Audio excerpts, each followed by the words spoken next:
السلام علیکم ورحمۃ اللہ وبرکاتہ۔ اعتکاف کی بڑی فضیلت حدیث پاک کے اندر آئی ہے۔ ایک حدیث مشکات کے اندر ہے اور ابن ماجہ کے اندر ہے۔ حضرت عبداللہ بن عباس رضی اللہ تعالیٰ عنہ اس کے راوی ہیں، وہ کہتے ہیں کہ اللہ کے رسول صلی اللہ علیہ وسلم نے ارشاد فرمایا، قال فی المعتکف هو یعتکف الذنوب ویجری له من الحسنات کعامل الحسنات، کہ معتکف حضرات جو اعتکاف میں بیٹھتے ہیں مسجد کے اندر، وہ گناہوں سے محفوظ ہوتے ہیں اور ان کو اتنی ہی نیکیاں ملتی ہے جتنی نیکیاں باہر لوگ کرتے ہیں۔ آپ دیکھتے ہیں کہ بہت سے نوجوان بگڑ گئے ہیں اور جوہا کی شکل میں شرط لگا کر کے، کیرم بورڈ کھیل کر کے رمضان کی مبارک اور سعادت والی رات کو برباد کرتے ہیں، لوڈو کھیل کر کے رمضان کی مبارک رات کو برباد کرتے ہیں، رمضان کے قیمتی لمحات کو برباد کرتے ہیں اور نیکیاں کمانے کے بجائے گناہ کماتے ہیں۔ تو جو لوگ معتکف ہو جاتے ہیں، مسجد کے اندر اعتکاف کرنے لگ جاتے ہیں، تو وہ لوگ ان گناہوں سے اور بھی بہت سارے لغویات سے، منکرات سے، فواحشات سے بچ جاتے ہیں، اپنے آپ کو محفوظ کر لیتے ہیں۔ اور دوسرا بڑا فائدہ یہ ہوتا ہے کہ جو کام وہ نہیں کر پاتے، مسجد کے اندر ہیں، باہر کسی کا انتقال ہو گیا، باہر جنازہ کی نماز ہو رہی ہے، وہ جنازہ کی نماز میں نہیں جا سکتے۔ اسی طریقے سے کوئی بیمار پڑ گیا تو اس کی عیادت کرنے کے لیے نہیں جا سکتے۔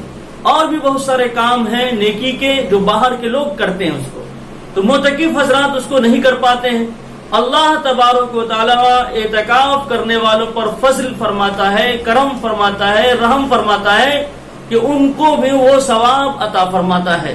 جو اعتکاف کرتے ہیں اس کو بغیر کیے ہوئے بہت ساری نیکیاں مل جاتی ہے، وہ حاصل کر لیتے ہیں۔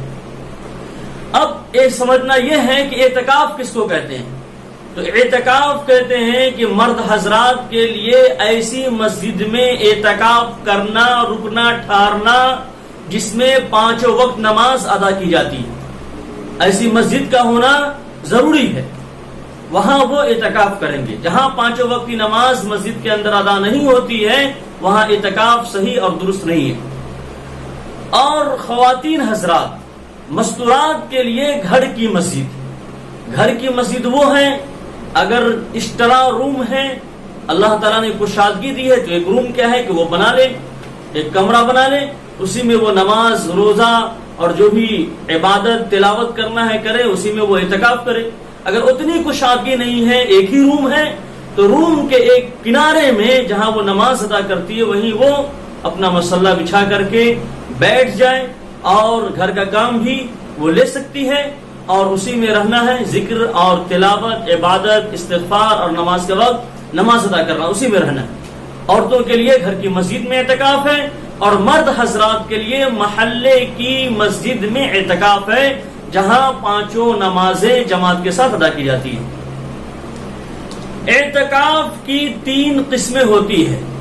ایک اعتکاف ہے جس کو واجب کہا جاتا ہے، جیسے کوئی آدمی منت مان لیتا ہے، کسی کا کوئی کام نہیں ہو پا رہا ہے تو وہ کہتا ہے کہ اللہ تعالیٰ اگر میرا فلاں کام ہو جائے تو میں 2 دن کا اعتکاف کروں گا یا 3 دن کا اعتکاف کروں گا۔ یہ منت کا، نظر کا اعتکاف کہلاتا ہے۔ اس کے لیے روزہ رکھنا بھی ضروری ہے، اس کے لیے شرط ہے روزہ، بقیہ کے لیے شرط نہیں ہے۔ دوسرا اعتکاف ہوتا ہے سنت مؤکدہ کفایہ، یعنی ایک آدمی محلے کی مسجد میں 20 رمضان المبارک کو سورج غروب ہونے سے پہلے اعتکاف میں بیٹھ جاتا ہے تو محلے والوں کی طرف سے یہ کفایہ ہو جاتا ہے۔ اور تیسرا ہے مستحب۔ یہ مستحب کے لیے کوئی وقت متعین نہیں ہے، کوئی ٹائم متعین نہیں ہے۔ جس وقت جتنی دیر کے لیے ہم چاہیں اعتکاف کر سکتے ہیں۔ نماز پڑھنے کے لیے مسجد میں آتے ہیں تو مسجد میں آتے ہیں تو بسم اللہ پڑھیں، درود شریف پڑھیں اور مسجد میں داخل ہونے کی دعا پڑھیں، اللہم افتح لی ابواب رحمتک، اور اسی کے ساتھ اعتکاف کی نیت کر لیں کہ اللہ تعالیٰ جب تک میں نماز پڑھوں گا میں اعتکاف کی نیت کرتا ہوں، یا ظہر سے عصر تک کی اعتکاف کی نیت کرتا ہوں، یا 1 گھنٹے کے لیے اعتکاف کی نیت کرتا ہوں، یا آدھا گھنٹے کے لیے اعتکاف کی نیت کرتا ہوں، تو آپ کو نماز کا ثواب الگ ملے گا نماز کا ثواب آپ کو الگ ملے گا، ذکر و اذکار کا ثواب آپ کو الگ ملے گا، اور اعتکاف کا ثواب آپ کو اشتہا ملے گا۔ تو ان چیزوں کا خیال رکھنا چاہیے کہ جب بھی ہم مسجد میں داخل ہوں تو اعتکاف کی نیت کر لیں۔ اس کے بعد یہ چیزیں ذہن میں رکھنی چاہیے کہ کچھ چیزیں ایسی ہیں جس سے اعتکاف ٹوٹ جاتا ہے، مفسدات الاعتکاف، اعتکاف ٹوٹ جاتا ہے، اعتکاف خراب ہو جاتا ہے۔ نمبر ایک کہ آدمی بغیر عذر شرعی کے، کوئی عذر نہیں ہے اور مسجد سے نکل گئے ٹہلنے کے لیے گھوم رہے ہیں، اعتکاف خراب ہو جائے گا، ٹوٹ جائے گا۔ اسی طریقے سے اگر مستورات ہے، خواتین ہیں، عورتیں گھر میں معتکف ہیں، تو اگر جو حیض اور نفاس کے ایام ہیں اگر ان میں وہ مبتلا ہو گئی، حیض یا نفاس کی نوبت آ گئی، تو ان کا اعتکاف ختم ہو جاتا ہے، ٹوٹ جاتا ہے۔ اسی طریقے سے جماع اور بوس و کنار اور شہوت کے ساتھ چھونا، ان سے بھی کیا ہے کہ اعتکاف ختم ہو جاتا ہے۔ اب اعتکاف کے اندر کچھ چیزیں ایسی ہیں جو جائز ہیں، جیسے اگر کہیں کسی مسجد میں بیت الخلاء وغیرہ کا انتظام نہ ہو، عام طور پر تو بھی ہر مسجد میں بیت الخلاء، غسل خانہ، استنجا خانہ سب چیز موجود ہے، تو اس میں معتکف کو باہر جانے کی اجازت نہیں ہے، مسجدیں میں وہ اپنی ضرورت پوری کریں گے۔ اگر کہیں دیہات وغیرہ میں اس طرح کی سہولت مسجد کے اندر نہیں ہے تو باہر وہ جا سکتے ہیں اپنی ضرورت پوری کرنے کے لیے۔